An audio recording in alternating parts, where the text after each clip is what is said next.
el día uno, que era males del mundo, o sea, el mundo está mal porque yo estoy mal.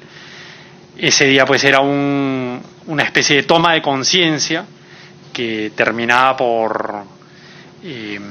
a veces era muy dura, digamos, ¿no? Por gente llorando, nuevamente, ¿no? El tema de las emociones, buscar despertar emociones para un poco anclar la asistencia de las personas, ¿no?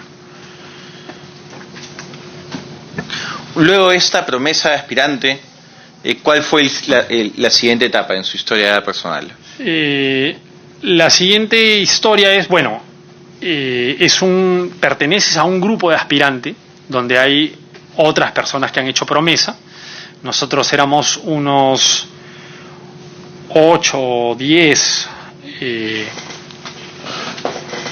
digamos, si me pongo a contarlos, los podría contar todos, pero creo que no es el caso. Y nosotros ya desde ese momento nuestra promesa es hacemos una especie de, o sea, en la promesa nos comprometemos a ya vivir en nuestras casas la obediencia. Entonces, nosotros le debíamos obediencia a un instructor. En mi caso, el instructor de mi grupo de aspirantes fue Luis Froyaro. Y a él le teníamos que consultar todo. Viviendo en la casa de nuestros padres, pero le teníamos que consultar todo. Y por encima de nuestros padres, le teníamos que consultar todo, porque nosotros le debíamos obediencia a esa persona. Entonces, y como ya la mayoría eran mayores de edad, yo cumplí 18 años en abril, habían cosas que nada, si yo iba a llegar a mi casa a las 4 de la mañana, llegaba a mi casa a las 4 de la mañana, o sea, yo le debía obediencia al instructor. Y se empezaban a vislumbrar algunas cosas ya de violencia, ¿no es cierto? Pero que entraban dentro del cambio del mundo que quería hacer el sodalite. Entonces recibíamos instrucción, reuniones de instrucción, un programa que desarrollaba el instructor todos los jueves, ¿no es cierto? Que era imprescindible, o sea, no podía faltar, y te asustaban diciendo de que si faltabas a más de 3 reuniones en el sodalicio, me estoy olvidando de una carta que le escribías a Luis Fernando Figari para hacer promesas de aspirante. ¿Cuál era el contenido de esa carta? Ellos te lo daban, o sea, que lo hago libremente, o sea, te daban un esquema de carta y que decías, yo, fulanito de tal, me comprometo a vivir esto, o sea, un esquema, y la decisión que tomo la hago libremente, no sé cuántos, de ahí explicas unas cuantas razones personales y de ahí se la mandabas a Figari, ¿no es cierto? Y Figari, a través de su reunión de TAM, ¿no es cierto? Porque con Figari resolvían eso, entonces él admitía o no admitía personas para hacer promesa. Casi siempre todos eran admitidos, pero él revisaba los tests. Yo recuerdo, por ejemplo, todavía de aspirante, en una reunión con Figari en su casa, y en un momento Figari le pide a su secretario, le dice, oye, a ver, tráeme, y yo veo que Figari agarra el test que me tomaron. Yo lo recuerdo, y de ahí en un momento agarra, copia una cosa en un papelito, la lee y de ahí la quema.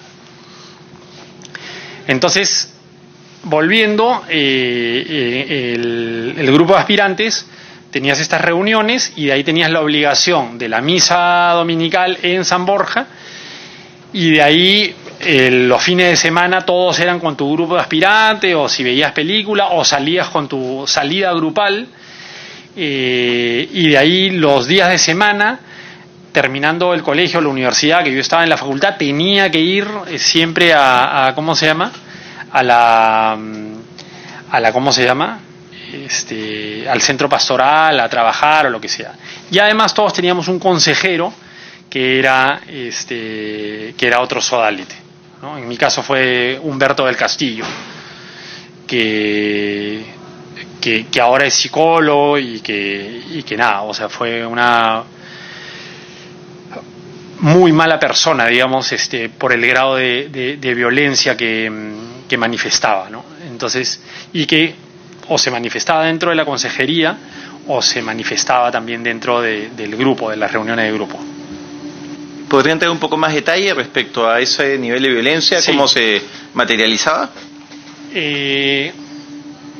A ver, en mi grupo, por ejemplo, o todos los grupos de aspirantes por esa época, por ejemplo, teníamos que cumplir compromisos, ¿no es cierto? Ya teníamos que vivir el tema de la obediencia a medida, o sea, y la obediencia ciega, ¿no es cierto? O sea, oye, si tú me dices que yo haga esto, yo tengo que hacerlo.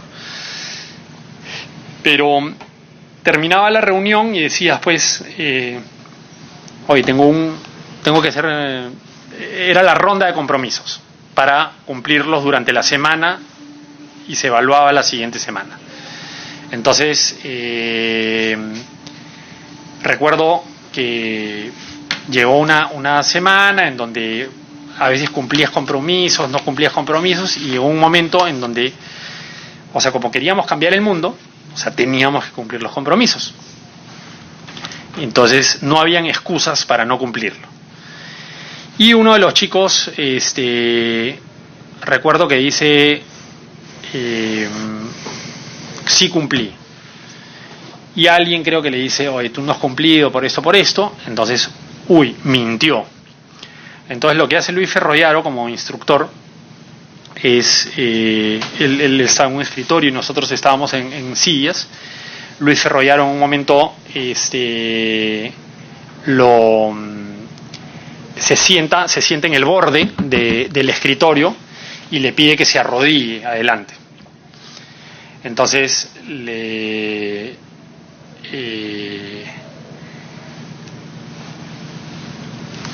pide que se arrodille y que ponga las manos atrás, ¿no es cierto? Entonces, apoyándose en el escritorio, le empieza a dar patadas acá en el pecho. Entonces, y con suma violencia, ¿no es cierto? Entonces, y le decía, ¿por qué mientes? Y le metió una patada con la planta del pie, con estas sandalias que hacían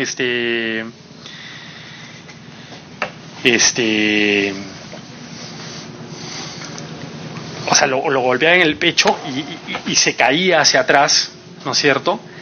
Y de pronto se levantaba de nuevo y le decía, ¿por qué mientes? Y ¡boom! le metía patadas de nuevo hasta que se quebraba, ¿no es cierto? Entonces, pero el culpable era él, ¿no? Soy un mentiroso, eres un acomplejado, así no vas a hacer nada, en fin. Pero entonces el mensaje era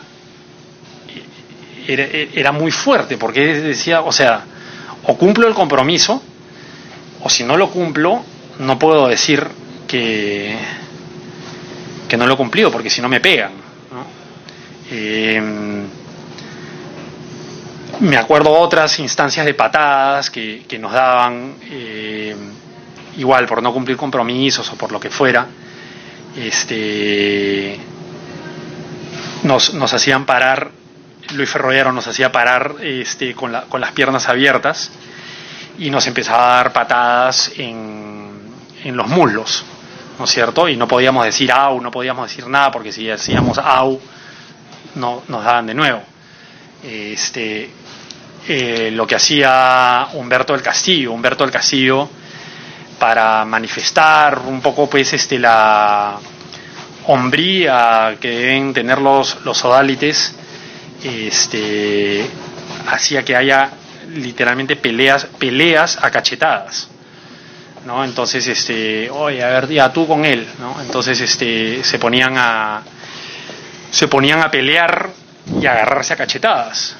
O no rezaste el Salmo 1, ¿no es cierto? Oye, sí, no recé el Salmo 1, ya. A mí me agarraron a patadas, ¿no? Entonces uno se tenía que doblar 90 grados y 10 patadas, ¿no? De ahí uno llegaba a su casa, no se podía sentar, tenías literalmente el trasero morado, pero nada, pues era parte de la exigencia sodalite. A un chico, recuerdo que igual para un reforzamiento de la voluntad o de lo que fuera, lo hicieron comer ají, solo ají, durante 2 semanas, ¿no? Ají y agua. Entonces, o chicos que terminaban, no sé, vomitando, y estoy hablando del tema de ser aspirante, no estoy hablando dentro de la comunidad. Entonces, el rol que cumplía la violencia en ese momento, la violencia física, era, por un lado, correctiva, pero también tenía un elemento formativo. Claro, esa era la idea, ¿no? La idea era que con eso estás forjando la voluntad, ¿no es cierto? Con eso te estás preparando para más cosas, con eso te estás preparando para cargar la cruz, por eso, con eso te estás preparando para ser como Jesús. Entonces, y eran temas que como digo, o sea, no tenían ningún tipo de control. A ver, yo ya viviendo en Arequipa como sodalite, recuerdo que a un aspirante, y eso es, voy a hacer un pequeño paréntesis, hay cosas que solo los sodalites saben y que el público o en general la opinión pública no sabe, que es, a ver, en el sodalicio hasta el 2011 habían entrado, tengo la cifra exacta, que es como 450 o 400 sodalites. Voy a recurrir mejor a esto para no ser impreciso. Entonces,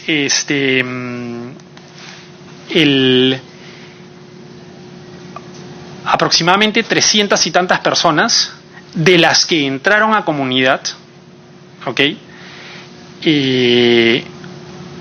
No, o sea, ya no están en el sodalicio. Eso es un porcentaje alto, ¿no es cierto? 70% de los que entraron entre 1979 y 2011 ya no están, no son sodalites. Sin embargo, debe haber, y esa cifra no la tengo, debe haber más del doble o el triple de personas que llegaron a ser solo aspirantes y que después se fueron, que nunca entraron a comunidad. Estamos hablando ya no de, o sea, estamos hablando de más de 1000 víctimas. Yo creo que sobrado. Es decir, personas que hicieron promesa de aspirante, que fueron víctimas de cualquier tipo de estas psicológicas o violencia física, que no entraron a la comunidad, pero que sencillamente el nombre de ellos nunca ni se supo ni se va a saber. Este chico que yo menciono, que fue agarrado a patadas y humillado racialmente por Luis Ferrollaro, que era algo también muy utilizado por Humberto del Castillo y por otros instructores, esos chicos no se va a saber su nombre nunca. Esos chicos no aparecen ni en el listado, no aparecen en el listado de ninguna víctima, de ninguna de las comisiones. Son víctimas que sencillamente nunca pudieron hablar. Entonces, y estoy hablando, el chico que comió ají durante semanas, tampoco nadie va a saber su nombre. A los chicos a los que les cuestionaban su identidad sexual, por un tema que espero poder hablar y profundizar un poco más, son chicos que no se va a saber su nombre. Estoy hablando entonces de una proporción 3 veces mayor que la de 3 veces mayor que la de personas que sí entraron a la comunidad. Entonces, los niveles de violencia que existían ahí, pero claro, eran eran asumidos, como digo, como una,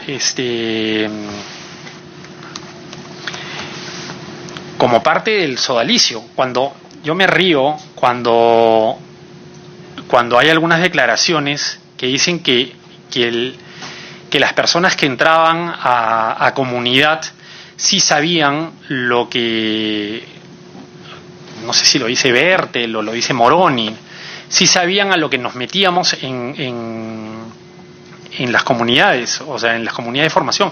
Eso es absolutamente falso. Nadie sabía, yo nunca me imaginé que me iban a agarrar a patadas de aspirante. Pero como tenías vocación, como Dios te llamaba, Dios asumía que tú ibas a aguantar todas esas cosas. Antes de hacer la promesa de aspirante, ¿qué información le dieron? ¿Qué era lo que venía en su vida? Ninguna. No, o sea, como información formal, ninguna. ¿Va destinado usted este número de horas a la semana? ¿Hay esta metodología de formación? No, era disponibilidad absoluta. Incluso, o sea, tú tienes que estudiar, ¿no es cierto? Tienes que estudiar en la... ¿Le indicaban esto antes de... ¿Usted va a tener disponibilidad absoluta? Sí, sí. A ver, lo que pasa es que la vocación máxima del sodalicio se llama la plena disponibilidad apostólica. Entonces, la palabra plena, ¿ok?, que era el signo distintivo de la vocación del sodalicio, esa plenitud de la disponibilidad apostólica era que tú estabas 100% disponible. Entonces, como aspirante, ¿ok?, si bien había algunas cosas que no podías hacer porque vivías con tus papás, ¿no es cierto?, no vivías dentro de una comunidad, pero de alguna manera tenías que empezar a vivir la plena disponibilidad apostólica. Entonces, que si te mandan aquí, si te mandan allá, o si te pegan aquí o si te pegan allá, todo es por obediencia. Y además o sea, la manera de ser plenamente disponible era ser plenamente obediente. Algunas personas que no han vivido esta experiencia de manera cercana podrían pensar, en el momento que a mí me patean, o en el momento en el que tengo que comer durante 3 semanas solo ají y tomar agua, yo ahora por ti me voy. ¿Por qué?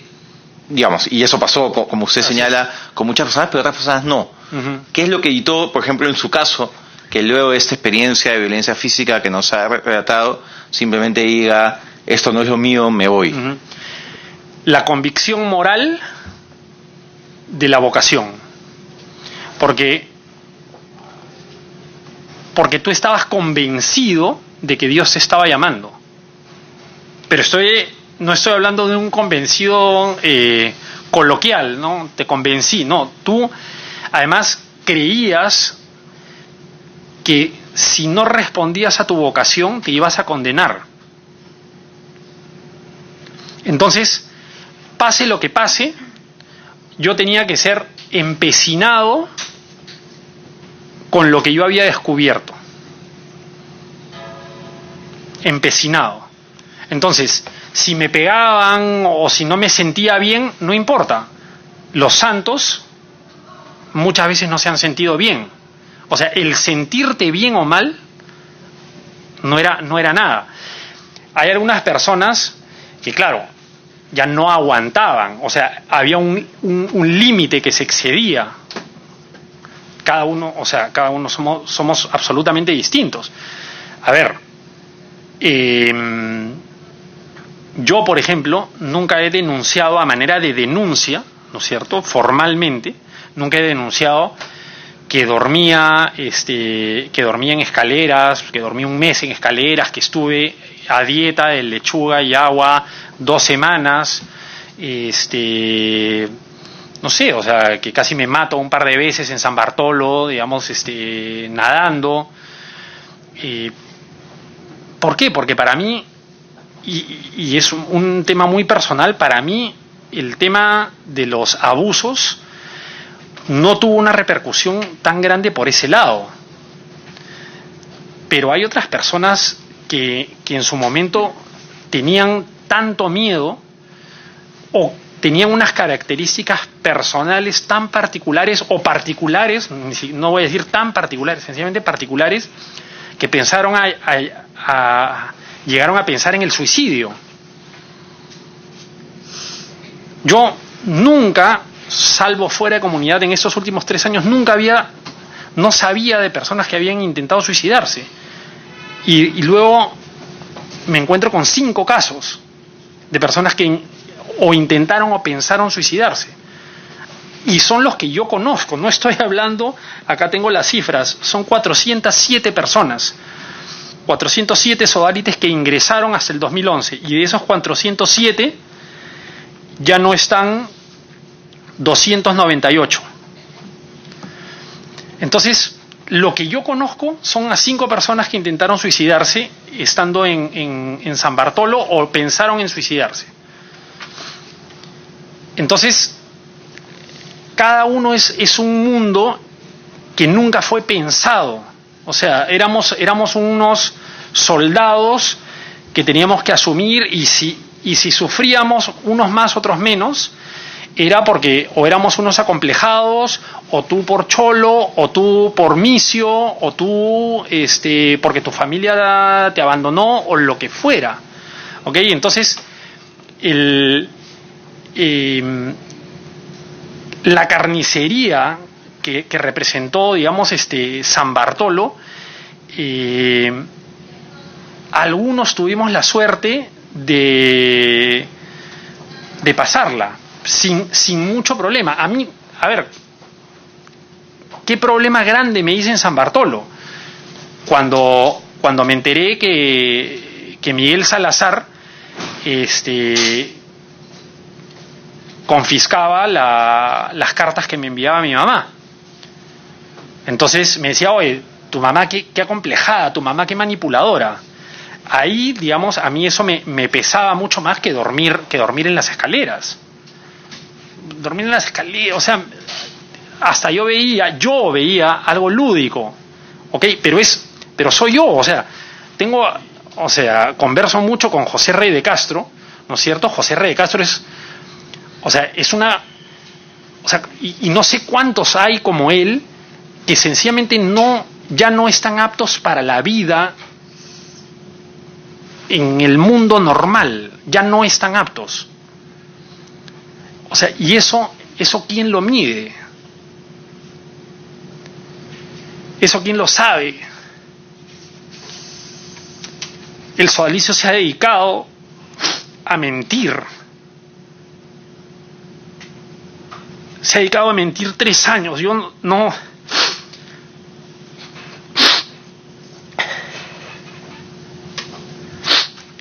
concibo que puedan seguir existiendo. Porque nadie sabe las cosas. O sea, el sodalicio habla de reparaciones que no existen, habla para el público, habla para que no lo cierren, no sé por qué, pero yo sin ser la persona no sé, o sea, más competente para esos temas, termino hablando con 50 víctimas de todo tipo, y a veces me preguntaban, ¿soy víctima? Y yo le digo, ¿cómo no vas a ser víctima? O sea, una persona que literalmente, no sé, una vez me llama un chico de Venezuela y me dice, a mí me botaron de un día a otro y terminé viviendo durante 2 semanas, terminé viviendo en un hotel, y mi hermana tuvo que venirme a recoger, tuvo que venir de otro país para venirme a recoger porque yo no tenía dónde moverme. Entonces, ese es el que ha sido el sodalicio y el que sigue siendo, porque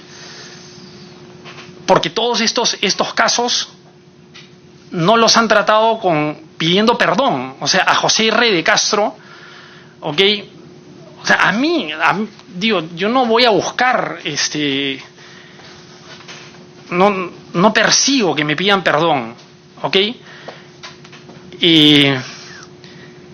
Pero no lo han hecho, y estaba en la comisión, en la primera comisión con la que fui a hablar, y estuve también muchas horas. Sacan un comunicado, sacan unas recomendaciones, y lo primero que decía es,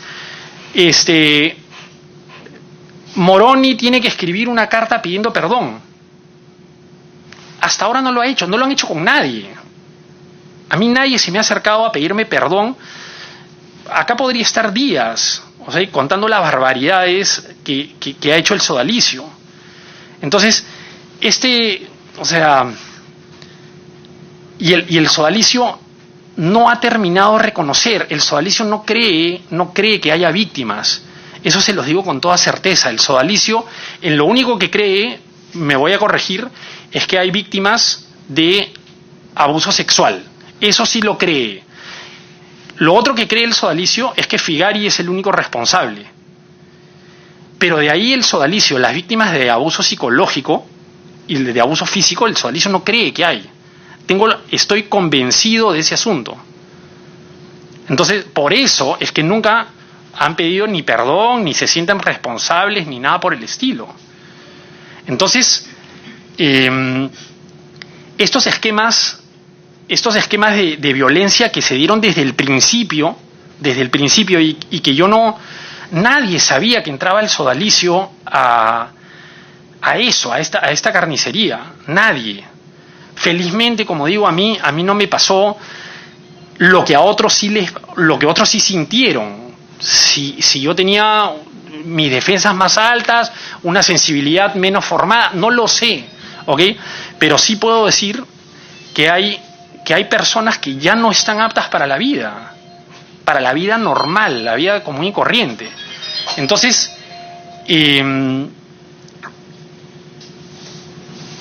a mí me da mucha pena la cantidad de personas que nunca se van a sentir reparadas, porque nunca se va a saber quiénes son.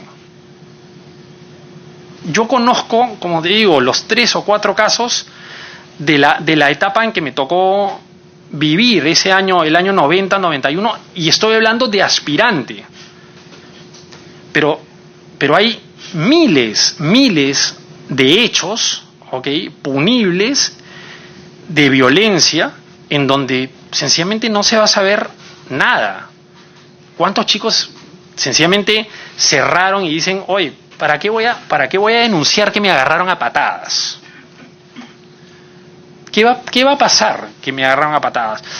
O chicos que no sabían nadar y que los metían al mar, y ahora, no sé, o sea, se me vienen a la cabeza muchos casos, y es esa la pena, ¿no? O sea, sencillamente el sodalicio se llena la boca con unos cuantos casos que han entrado a las comisiones, pero acá hay la cantidad de víctimas anónimas supera 3, 4, 5 veces lo que llegamos a conocer. Entonces, nada, o sea, es continuar. Yo voy a continuar en la medida de mis posibilidades, para que esto se pueda visibilizar. Y le agradecemos profundamente que esté aquí, la fortaleza que ello implica y su compromiso con que se pueda conocer la verdad y se puedan tomar acciones con base en ello. Del grupo que usted integró de aspirantes, del grupo, cuando usted era aspirantes, ¿hubo alguno que se retiró, que no llegó a la siguiente etapa? Sí, solo uno, que fue ese chico que lo patearon, y de ahí hubo otro que también lo patearon, no en las mismas circunstancias, y de ahí prácticamente el resto sí terminamos entrando a San Bartolo. ¿Y había alguna narrativa respecto a las personas que se iban? ¿Cómo eran vistas o valoradas por la organización? Todos los que se iban eran unos traicioneros, o sea, tal cual. Y de hecho, digamos, la desvinculación personal o los motivos de desvinculación personal eran mucho más fuertes de los que pudo haber de amistad. Entonces, si bien yo pude haber sido amigo de esa persona que patearon y que sencillamente no entró a San Bartolo, bueno, esa persona se convirtió en un traidor al que yo, digamos, o sea, ¿para qué le iba a hablar? A pesar de que pudimos haber pasado por circunstancias particulares, emotivas, de unión, de fraternidad, de lo que fuera, esa persona ya no significaba nada, era un muerto.